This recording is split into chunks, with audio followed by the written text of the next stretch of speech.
Welcome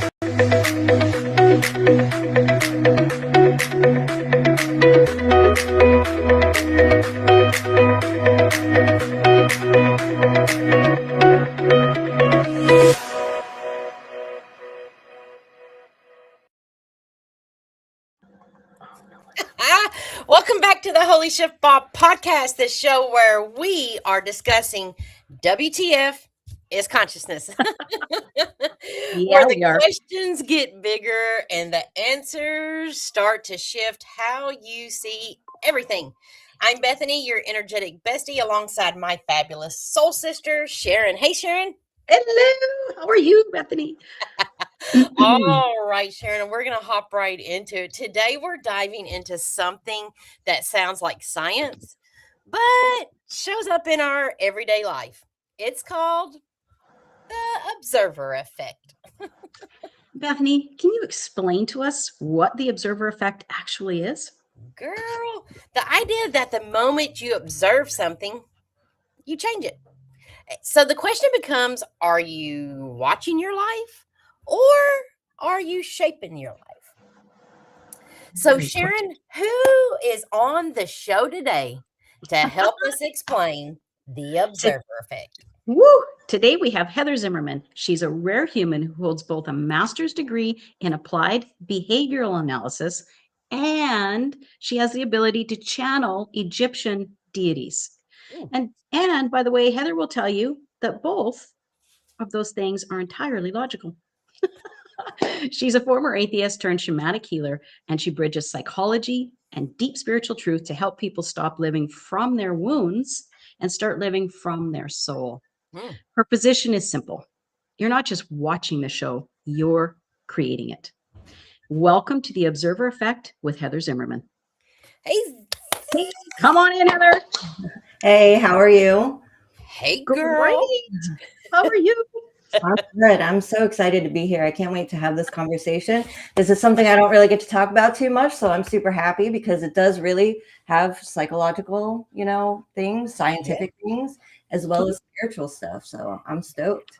Well, girl, let's Yes, let's just break this down. And if you could explain WTF is consciousness. What is consciousness?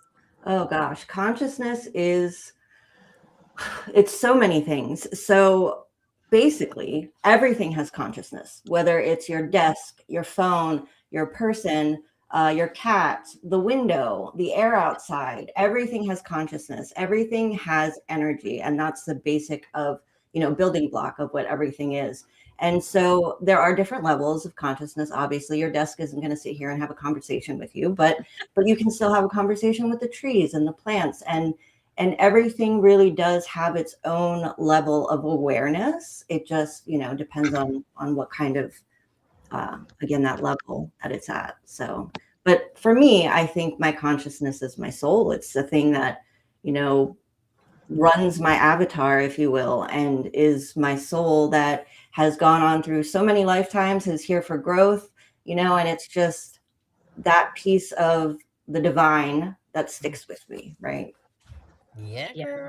Yeah. Wow. Consciousness, like you say, so many levels. So now let's get to your specialty a little bit. In applied behavioral analysis, you're trained to observe behavior to change it. But in shamanic work, the observer is the intervention. So how does your brain reconcile two completely different relationships regarding human behavior? Well, two things can both be true at the same time, right? That's, I live by the both and philosophy, where there's, especially when it comes to universe stuff, because there's so many paradoxes, there's so many things that two things can be true at the same time. So in the psychology aspect of it, you're observing behavior, but as soon as someone knows that their behavior is being observed, they change it to cater to that observation, right? Same thing for ourselves. Like, we put on masks, we conform to different audiences. It's human nature. It's what we do, right? And so then you have the shamanic aspect of it, where you look at it from maybe the flip side, for conversation, context, and you understand that when you're observing your life, you're making a conscious effort to interpret that in a certain way. And that in turn changes how that, plays out.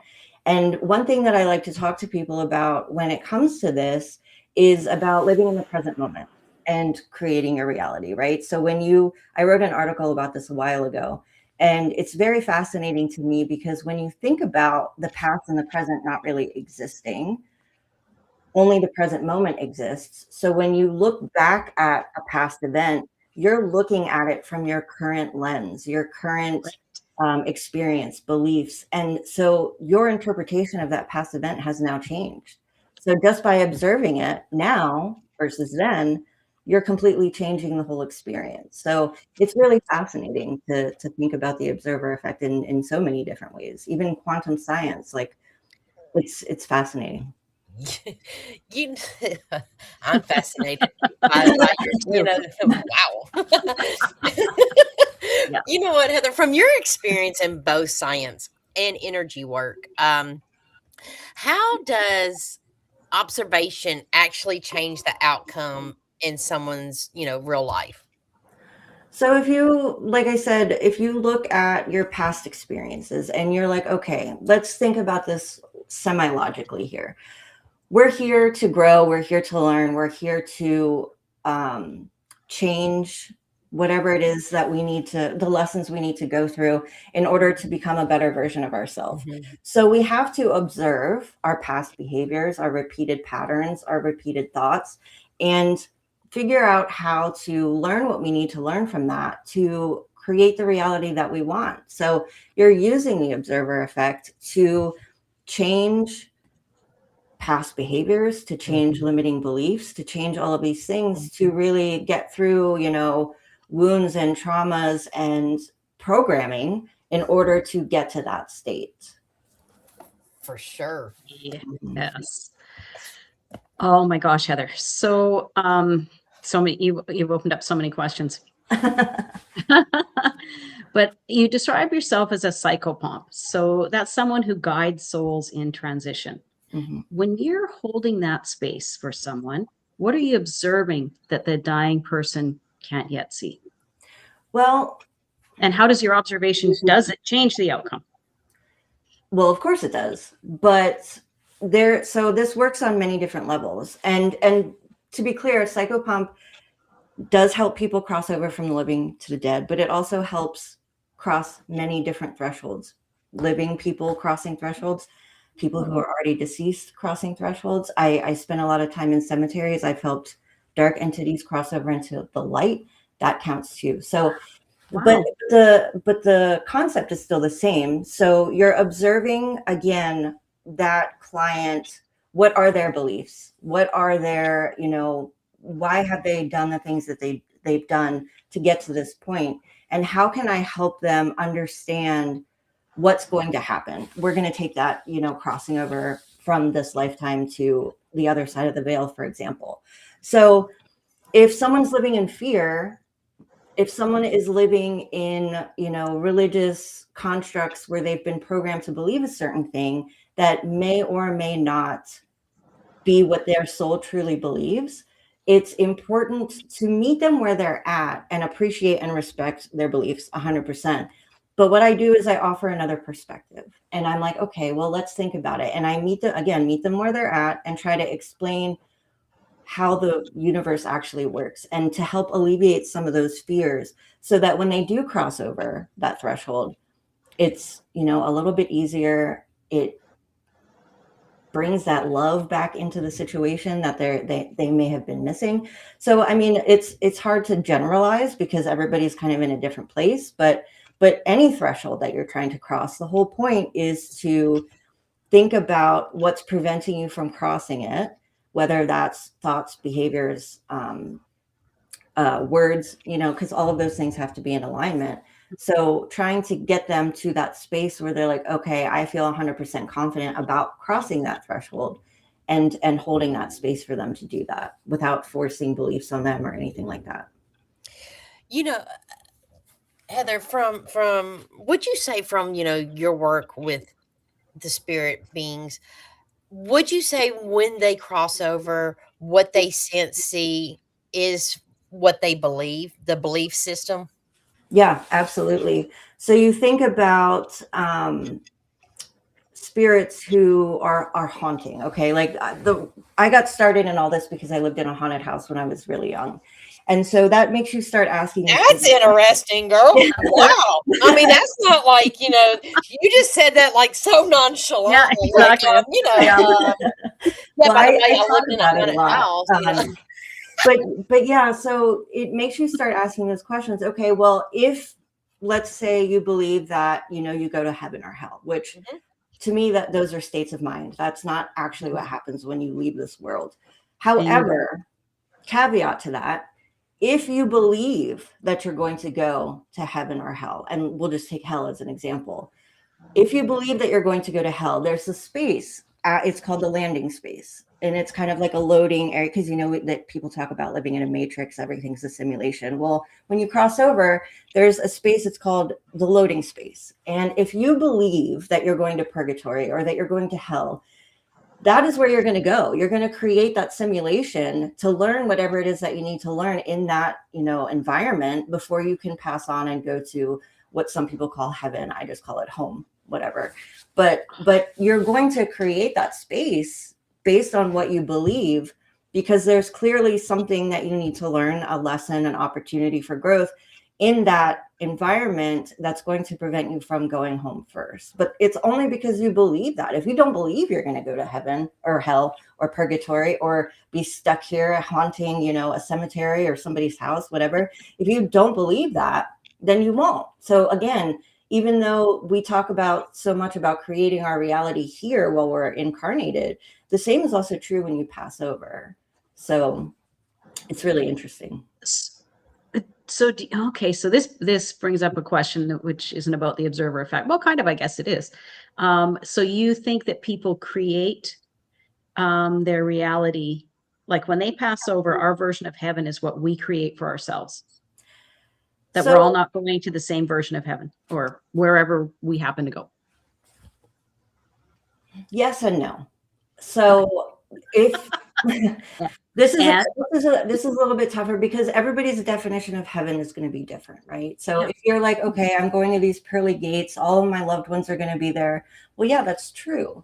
But when you cross over, you go to, we're all from the same universal consciousness. We're all from source, right? So when we cross over to the other side, there's actually a process that we go through, like an outtake almost, just like there is before we get here, where you go through your life review process and you see all the things that happened and stuff like that. But ultimately, you do go back to all your loved ones on the other side. They are waiting for you. And whether you want to call that heaven or just, what happens, that's up to you. But that's why I use the word heaven loosely, but because heaven and hell, I think, are states of mind while we're actually incarnated rather than what happens after we leave. So heaven technically, yes, could be, I'm going back home. I'm going back to my loved ones. I'm going to my soul family, my galactic family, all of those things. So yes, but also kind of no. Fair enough. Where do people misunderstand the concept and accidentally give their power away? Where are people, stuck the most, would you say?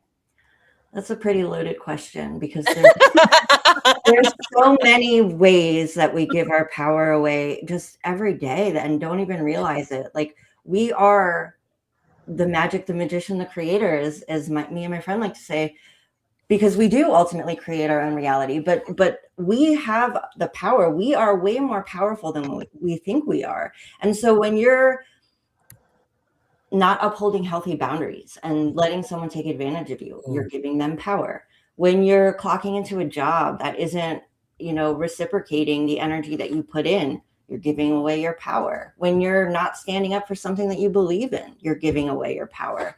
When you're in a situation, especially like we were talking about earlier with the things that are going on in the world right now, and you're following, I don't want to say like a sheep, but when you're following these principles and these rules and these things that don't make sense, when you have the opportunity to truly have your own experience, you're giving your power away. Like they say, there's two people living in the same city who are experiencing the same kind of things, but have very different personal experiences because their perspectives are different. One person might have, recognized their power and not been giving it away. Yeah. So there's so many different ways just in the day-to-day, like being with a partner that doesn't recognize you or uplift you, you're giving them power.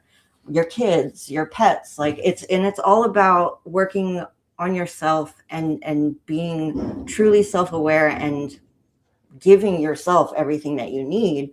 Because as soon as you start giving that to other people, that's exactly what it is, giving your power away. Mm-hmm. Mm-hmm.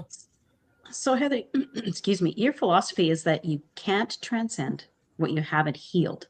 Mm-hmm. So what happens when someone observes a wound clearly? They know the wound, they know where it came from, they know where it originated, they really see it, but they still can't move on beyond it. What's that observer missing, and how's the observer effect not transforming in that moment or in that certain circumstance? So the one thing that I like to make sure people understand is that we have multiple systems that work together to create who we are as a whole being. So some people call it mind, body, spirit.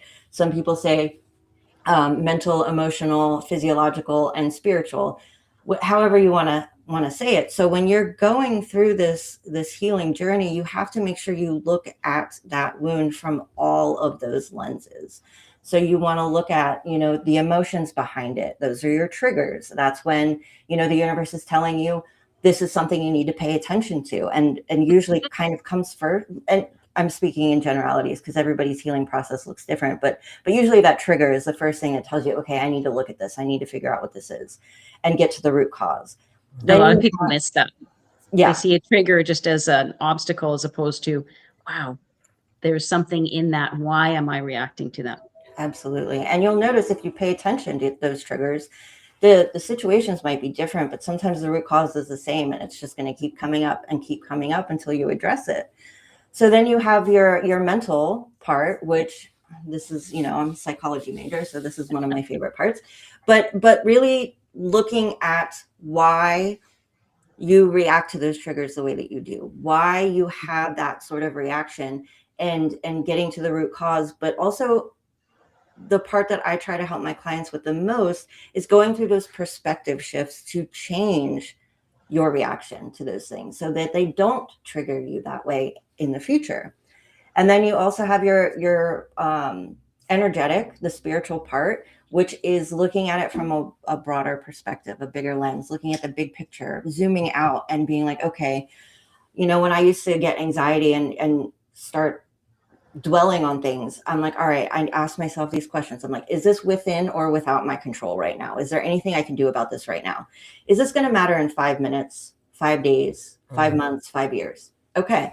And that kind of helps you shift your perspective about what's really important and what needs to be prioritized and whether you can even actually do anything about it right now. People pay attention to things and always assume worst case scenario. And it's like, I haven't even heard the news yet. I don't know. Why do I keep going to worst case scenario? And then you have your physical part, the body, because when you get energy and it's stuck, especially from old wounds and traumas, if you don't address it, it can start manifesting physically with illnesses, diseases, injuries, all kinds of things. So you kind of have to look at the healing journey from all those perspectives, not just one, in order to truly get through it. Yeah. Wow. If someone feels stuck in that same pattern, how can awareness of the observer effect begin to change that? So one thing that I teach people is, again, as I mentioned earlier, about being mindful and living in the present moment and really having that level of self-awareness to where you can recognize what your triggers are. You can recognize your body's and nervous system's reaction to things and really, go within your body and learn what it's telling you essentially. And Yeah. so that's a really good starting point. But you have to have that, you can't be disconnected from your body. You can't ignore those signs. You really have to figure out what they are and how they feel. What would you say operating unconsciously looks like? How, if someone's operating unconsciously, what does that look like? To me, I mean, it could mean a couple of things, but to me, the first thing that comes into mind is just being on autopilot all day. Like there's so many of us who have given our power away, like we were just saying, who go through the motions. They wake up, they go to the gym, they get ready, they get their kids to the babysitter, they go to work, they look at the clock all day long, and they're like, oh my God, will this day ever end? And then they clock out, they go get their kids, they make dinner, whatever the case may be, but they're not finding any joy or passion or excitement. They're not living. They're just on autopilot. Would you say that they're mostly, most all the time operating within that mental space, always in the mind, thinking, always, on the rat race, trying to figure out what they did, 3 years ago, what they ought to do, in the next coming 2 years from now, always pulling from the past and the future into the present. Do you think that's what unconsciously, operating would look like? Yeah, that could certainly be part of that as well. I want to express this with some grace and compassion, because we're programmed to be that way. So it's not, I don't want to say we can't help it, because we can take our power back and really take control of that. But growing up, the way that, society works, what we've been taught productivity looks like, what we've been taught success looks like, that's how we're programmed to think. And so it's going to take a conscious effort to get out of that and really be able to do it differently. So yes, I think a lot of people do live that way, but we've been programmed to be that way. So, well, like you say, we were programmed from a young age to go to school. You go to school at a certain time, you have lunch at a certain time, recess, whatever, you go home, you do your homework, you watch a little bit of TV, we're programmed from a young age to fit into a certain area. But also, I think something that's not, in people's awareness is that, your body is the one that's going through the world. But if you're not aware of the frequencies in which your body is sitting in, you're being projected, bombarded through technology, through electronics, through all kinds of things on a lower, denser frequency level, a lower vibration that keeps you in that, state of fight or flight. You're just like, oh, and you're not aware of it because you can't see it, because we've been told and taught and trained that the only way it can be real is if you see it with your eyes. Well, we're talking about stuff that you cannot see with the human eye. But I could talk about this for hours. You are able to sense, see, and feel. Absolutely. And especially if you're an empath, forget about it. Like you're already just getting it 1,000 times worse than everybody else. But then you tap on the food that we're eating and the stuff. You talk the EMF radiation. I'm going to get a little controversial here, but like the vaccinations and things, the medication that they give us, like it's all it all goes into that programming where they're pumping us full of things that are not natural, whether that's frequencies, food, medication. But also, and Bethany, go ahead, Sharon. Sorry. And Bethany brings up a really good point about observing is also about staying in the present and feeling into it. It's not just about seeing with our eyes. It's also about feeling with our hearts and our souls. And how does this feel to me right now? How does this feel when people are, you meet Debbie Downer and Susie Psycho in the grocery store and they're freaking out around people with their carts and whatever. It's hard to, or it can be, if you're not aware of your surroundings and not observing all that time and staying present in that moment, it's easy to react.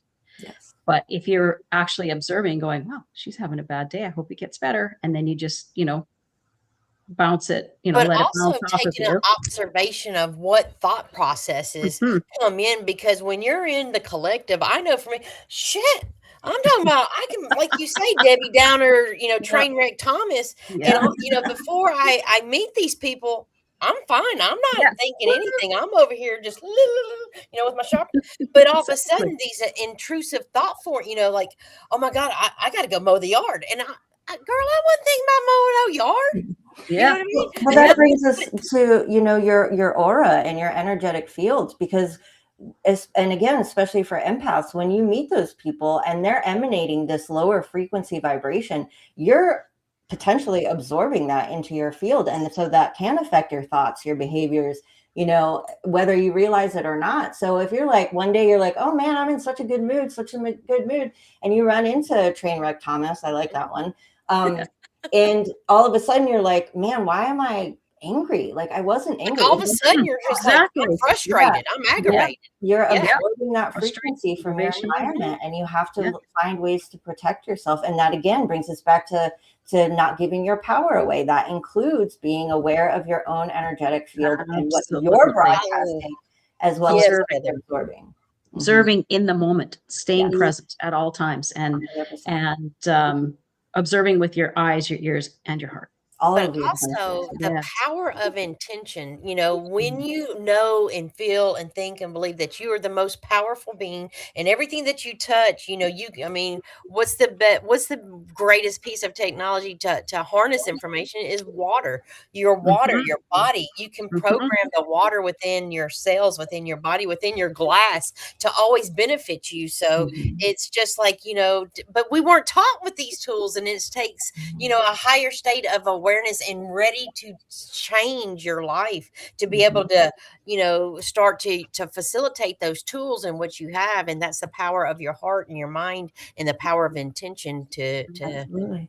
I bless every meal and every glass of water, because it holds energy, and you can. Well, your body's made of it too. So how interesting if you start talking to that, you start programming those molecules to start to vibrate in a way that is healing, that is fun, that is exciting. Instead of saying, oh my God, I'm pissed. I'm so stupid. What are you telling your body? Yep. Well, and we've discussed this before about why does dis-ease continue? Okay, if your body regenerates every 7, I think it's 7, or it could be 9 years, then there should be no disease. There should be no long-term problems. Well, that's the thing. Like Bethany just said, when you get a diagnosis or you get, have a disease, you make that a lot of us make that our identity, and your words are creating your reality. So the words that you put out there, the thoughts that you have, the way you act, if you use it as an excuse or a crutch for your behavior, well, yeah, of course it's going to keep coming back, because that's what you're attracting, because that's what you're putting out into the universe. Also, too, we're programming the water molecules within inside our body. So those water molecules are holding the definition that we have of ourselves, whether it's, stupid, dumb, lazy, not good enough, unlovable, or I'm an awesome human and life is good. I love everyone. Everyone loves me. I attract the best. And like whatever we think and feel is what we're programming into our body. And it's not just our cells, it's also the water molecules. And I think that's where the long-term disease comes from, because that water is programmed. So when a new cell gets created, the water says, hey, by the way, you have a disease. I'm not sure. I mean, that's very basic. Well, I think with repetition through the belief and the thought form, and someone, projecting that belief on that you're sick, you're dying, and then through time you take on that, and the water, the body, the cells, the organs start to take on that thought form and that energy residue, and you create it for yourself. Exactly. But it's so, it takes constant state of awareness to be able to shift that, but also that's just not how we were taught. Right.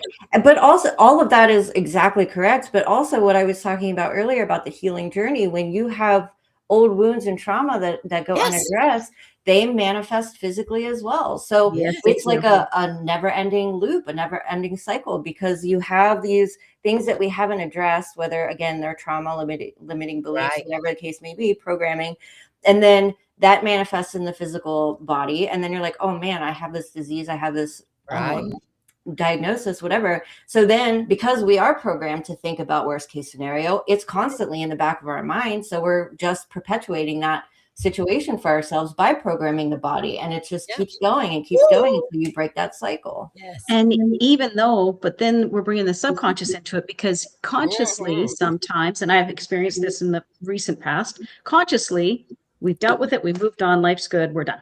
And then all of a sudden, whoo, it's back. And you're like, what the F is going on here? I put my seatbelt on. Yeah, it's like, wait a minute. Either. But that's subconscious, right? So we programmed our conscious mind, but we haven't yet reached, and that tells us we haven't reached the subconscious level, because if you want to know what's going on in your subconscious, just look at what's happening in your life. And because the subconscious drives the bus, right? Yeah, absolutely. As you know. So it's we can think that we have changed this, delved into it, observed it and corrected it and healed that part of us. But then all of a sudden you get picked up by the head and you're like, what? Well, and that's the thing. Healing isn't linear. There's always deeper layers. It's like peeling an onion, right? So, and like I said, you have to look at it from all those different lenses, those different perspectives, and really get to the root of it from all angles. So if you don't, it's going to come back up because you haven't, reached the subconscious. Definitely. Yeah, absolutely. Well, Heather, we have come to the favorite part of our show. It is called the shit or shift segment. And what we're going to do is we're going to throw out some questions to you. You tell us if it's a shift, if it's, it's expansive. Yes. Woohoo.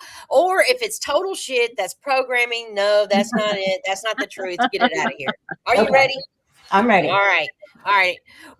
First question. When people start questioning their own thoughts instead of believing all of them, what is that? Is that a shit or shift? That's a total shift. That's amazing. Yes. Can you give me just a tiny breakdown? Yeah, of course. So, I mean, this goes into everything we've been talking about with the observer effect, and being self-aware. So once you start to pay attention to those things, now you have the ability to change them. Yes, ma'am. So the fact that you're now aware of your wounds means you're already changing. Consciousness alone is transformation. Shit or shift? Consciousness alone is transformation, but it's not the whole transformation. It's the first step.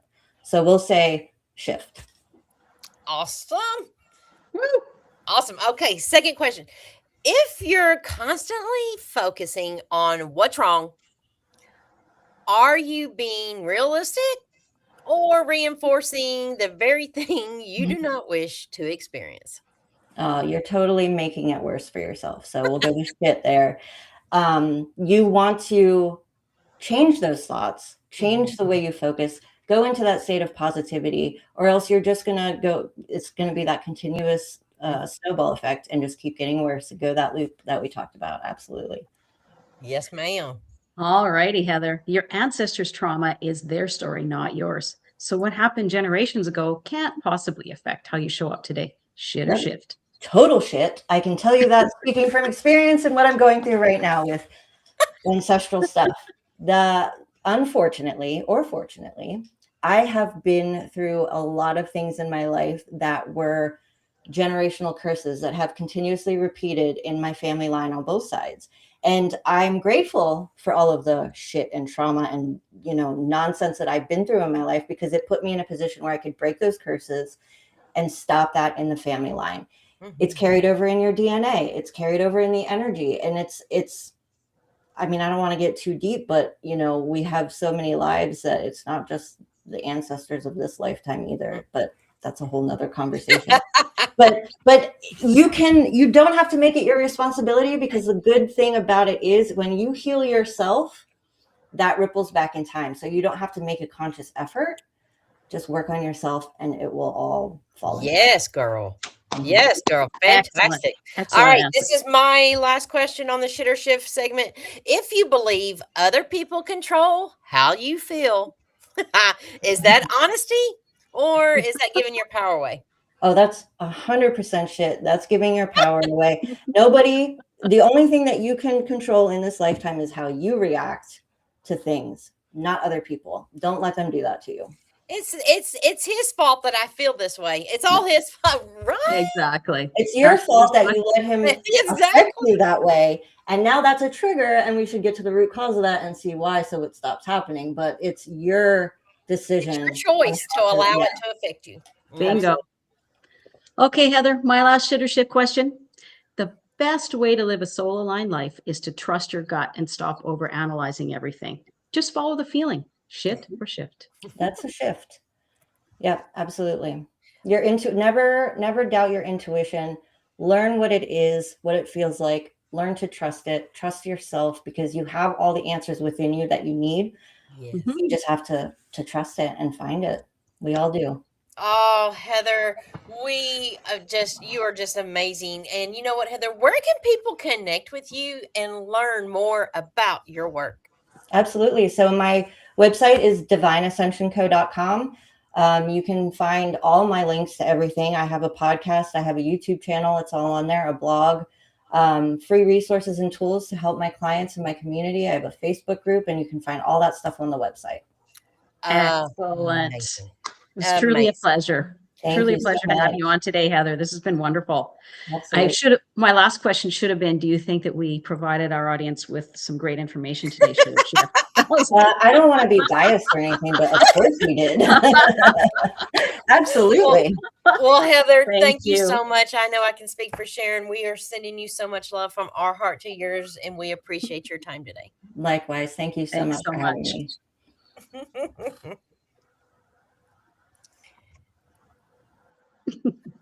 I think Ron fell asleep there for a second. Yep. Sharon. Wow. Ballpark. Woo! Right out of the ballpark. Home run, baby. That was really good.